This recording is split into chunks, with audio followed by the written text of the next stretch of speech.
Next, selanjutnya Assalamualaikum warahmatullahi wabarakatuh. Selamat pagi dan selamat semua. Sebelum kita mulai pembelajaran, coba silakan dilihat dulu kiri kanan, samping depan, belakang juga. Mungkin masih ada sampah yang tersisa. Tunggu dulu ya.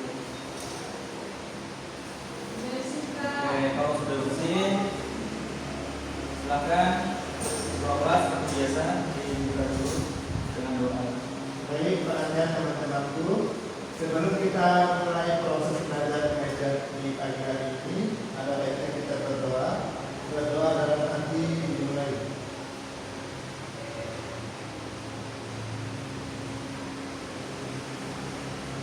Berdoa selesai. Oke, siapa saja di dari?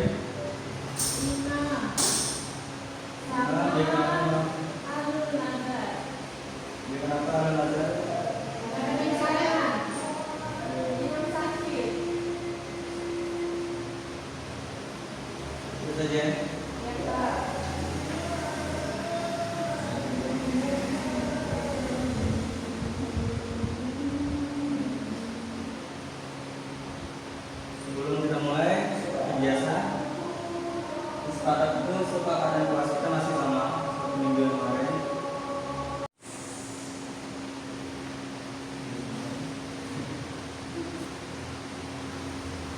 Baik, untuk melanjutkan materi selanjutnya, jadi hari ini kita akan membahas tentang membangun kesadaran hukum. Adapun capaian pembelajaran kita hari ini, serta didik menerapkan peraturan hukum berdasarkan aturan yang berlaku di masyarakat. Adapun indikator pencapaian dari pembelajarannya yang pertama, serta didik mampu menjelaskan kesadaran hukum dengan benar. Dua, peserta didik mampu menunjukkan perilaku hukum berdasarkan peraturan hukum yang berlaku dengan benar. Yang ketiga, peserta didik mampu menerapkan peraturan hukum berdasarkan peraturan hukum yang berlaku di masyarakat dengan benar. Adapun penilaian kita pada pagi hari ini, seperti biasa, Pak Guru akan menilai terkait dengan sikap, pengetahuan, dan juga keterampilan.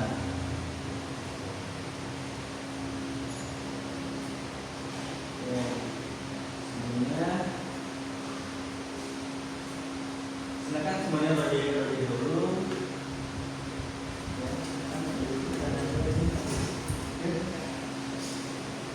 Yang tahu lagunya silakan ikut nyanyi.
Membangun kesadaran hukum. Oke, sebelum itu coba jawab dulu.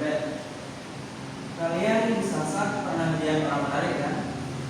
Nggak pernah? Oke. Kalau nggak pernah, ada yang pernah? Oke, gimana kira-kira? Tahu nggak proses orang menarik bagaimana? Diculik, Kak. Diculik. Orang menarik diculik kan? Iya. Oke, kenapa Pak Guru nanyakan? Nanti itu akan ada kaitannya dengan materi pembelajaran kita. Oke. Sebelumnya kita akan membahas terkait dengan kesadaran hukum terlebih dahulu ya. Jadi kesadaran hukum itu merupakan kesadaran terhadap nilai-nilai yang ada dalam diri seseorang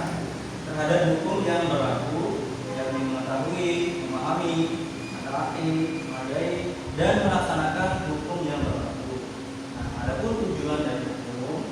Yang pertama, untuk mengatur. Yang kedua, menjaga kepentingan setiap manusia. Dan yang ketiga, menjamin kepastian hukum. Kemudian yang ketiga, terkait dengan sumber hukum ada dua. Apa saja Mulyati yang belum Mulyati? Sumber hukum ada dua, apa saja itu? Tertulis dan tidak tertulis. Oke, yang tertulis contohnya kayak gimana, Ustaz? Undang-Undang Dasar Negara Republik Indonesia tahun 1945, Perpres, Kartu Undang-Undang. Ya, kalau yang tidak tertulis, Hukum adat, hukum nilai dan norma. ada nilai dan norma. Nah, orang menarik itu, ya, orang yang nyulik di menarik itu, apakah itu termasuk hukum tertulis atau tidak tertulis?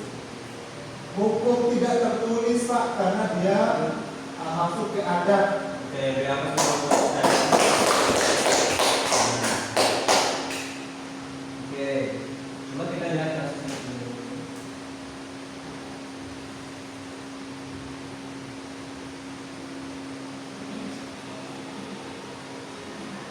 Silakan diperhatikan ya, nanti tugas kelompoknya dari kasus ini.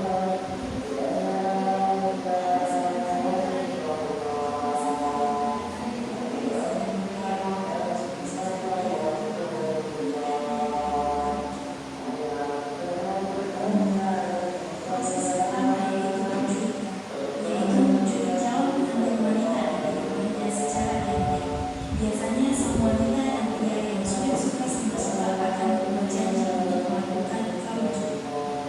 Kemudian dibawa menuju rumah kerabat sang calon menantu laki-laki untuk disembunyikan. Proses yang kedua yaitu sejati dan selamat. Pada tahap ini keluarga calon pengantin pria harus menyebarkan ke keluarga calon pengantin wanita bahwa anaknya telah diculik dan disampaikan oleh kepala dusun atau tokoh adat. Pada proses ini, kedua keluarga membicarakan hal-hal yang bersifat teknis seperti hari dan tempat akad nikah dan proses upacara. Proses ketiga yaitu menuntut wali. Hal ini dilakukan selama beberapa hari dengan sejati dan sabar.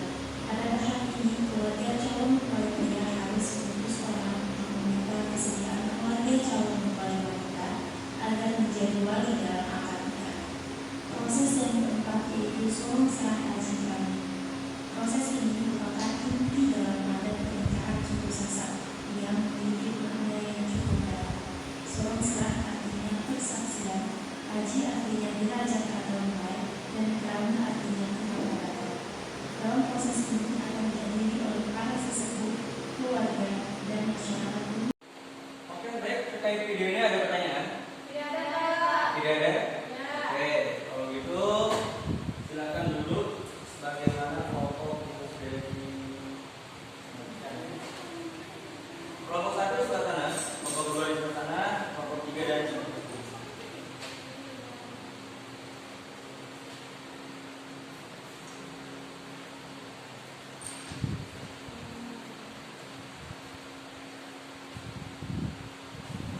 Waktu pengerjaannya 15 menit. Silahkan didiskusikan. Kalau ada pertanyaan silahkan langsung tanya ke saya. Sudah selesai, Pak. Sudah selesai? Oke, sudah selesai. Saya akan lanjutkan. Assalamualaikum warahmatullahi wabarakatuh.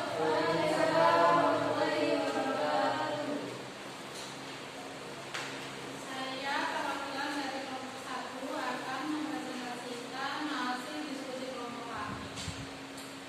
Untuk soal pertama, jika dikaitkan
di pagi hari ini, marilah sama-sama